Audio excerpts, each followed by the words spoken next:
Matt, thanks. He told police he didn't do it. 65-year-old Daniel Furlong is charged with kidnapping and assaulting a 10-year-old girl in White Pigeon.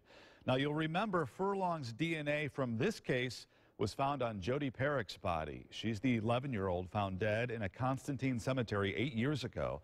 WSBT-22 Suzanne Spencer just stepped out of court. And Suzanne, Furlong was in court on the White Pigeon case today.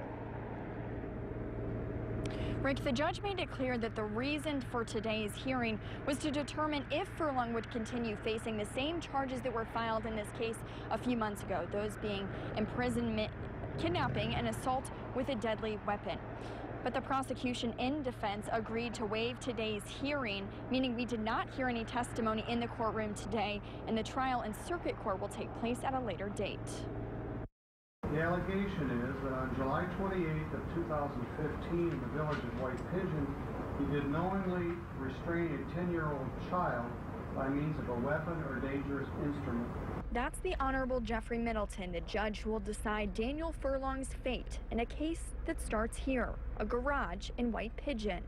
According to court documents, the 10-year-old girl was walking by Furlong's home when he called her over to help him move stuff in his garage. Police say that's when, quote, Daniel pushed her against his car, put his hand over her mouth, and told her to shut up.